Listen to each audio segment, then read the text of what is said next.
नमस्कार दोस्तों, पहाड़ी फैक्टर चैनल में आप सभी का स्वागत है। मैं आशा करता हूं आप सभी सुखी होंगे, स्वस्थ होंगे।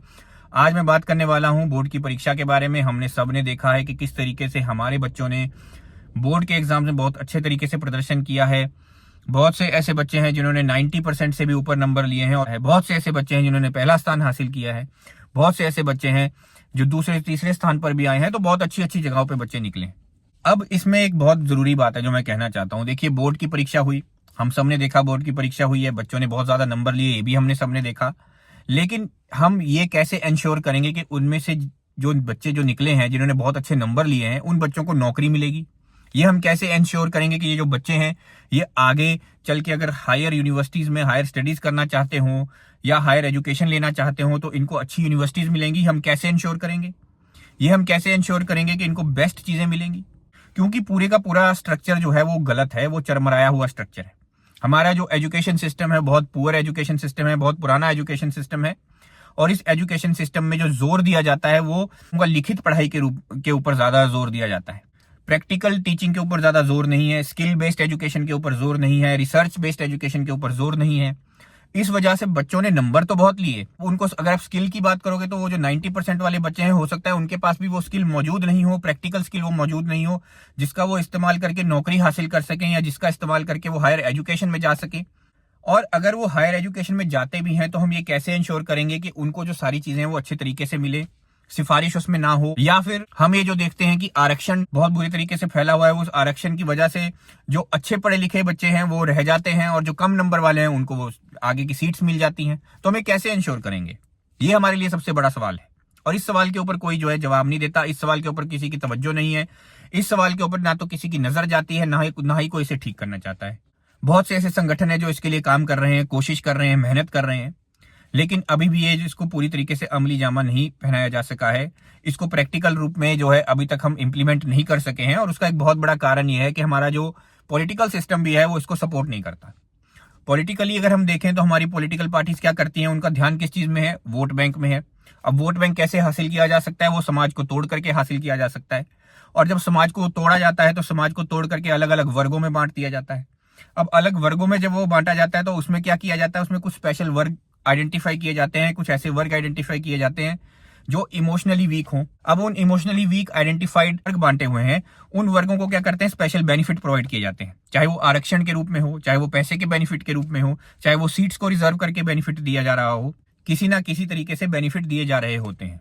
तो उस बेनिफिट की वजह से जो योग्य बच्चे होते हैं, जो पढ़े लिखे बच्चे होते हैं, जो समझदार बच्चे होते हैं, उन समझदार बच्चों को सही तरीके से अपॉर्चुनिटीज नहीं मिलती है। उन समझदार बच्चों को आगे आने के रास्ते नहीं मिलते। जब उनको आगे का रास्ता नहीं मिलेगा तो उनकी इस पढ़ाई का भी क्या फायदा? आज तो हमने बहुत तालियां बजाई, आज तो हमने कह दिया कि वाह, सब बच्चों ने बहुत अच्छे तरीके से परफॉर्म किया और बहुत अच्छी बात है, उन्होंने परफॉर्म किया भी है। लेकिन हम ये कैसे इंश्योर करेंगे कि उन बच्चों को जो है आगे अपॉर्चुनिटीज मिल रही हैं? उसके लिए हम क्या कदम उठा रहे हैं एक सोसाइटी के रूप में?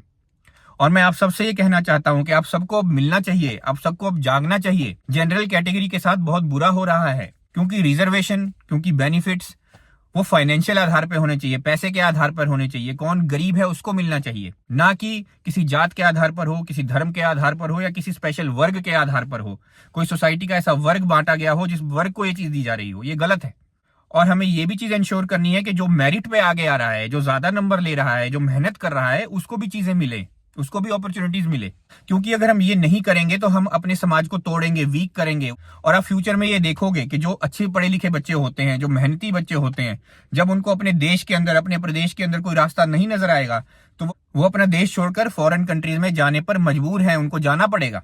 और हम यही देखते हैं कि जो स्किल है, जो नॉलेज है, जो इंटेलिजेंस है, वो अपना प्रदेश छोड़कर, वो अपना देश छोड़कर फॉरेन कंट्रीज में जा रही है। और जब वो फॉरेन कंट्रीज में जाएंगे, क्योंकि वहां पर सब कुछ बराबर है, वहां पर अच्छी अपॉर्चुनिटीज मिलती हैं, वहां पर कोई सिफारिश नहीं है, वहां पर किसी तरीके का कोई वर्ग नहीं बांटा गया है, वहां पर रिजर्वेशन भी नहीं है, तो उन सब चीजों की वजह से उनको ज्यादा अपॉर्चुनिटीज फॉरेन कंट्रीज में मिलती हैं, वो ज्यादा ग्रो करते हैं फॉरेन कंट्रीज में, वो ज्यादा आगे बढ़ सकते हैं फॉरेन कंट्रीज में।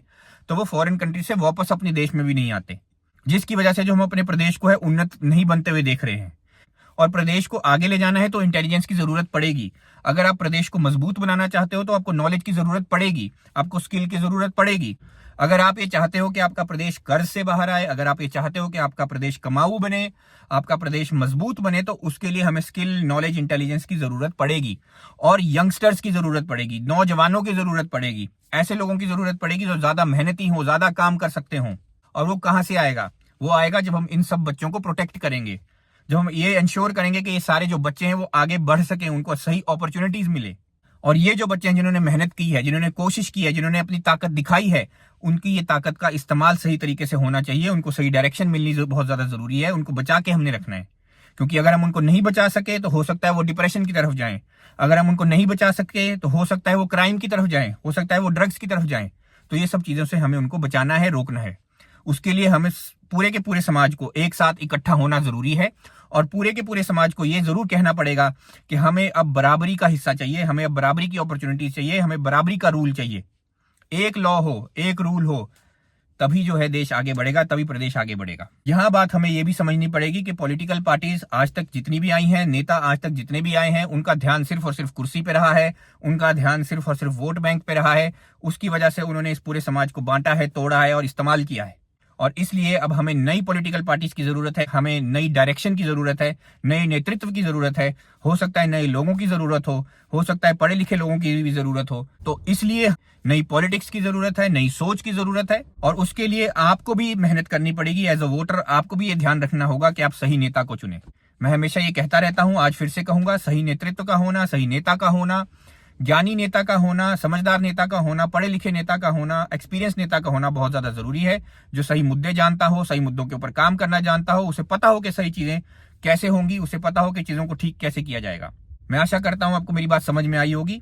मुझे सुनने के लिए धन्यवाद। आपका दिन शुभ हो।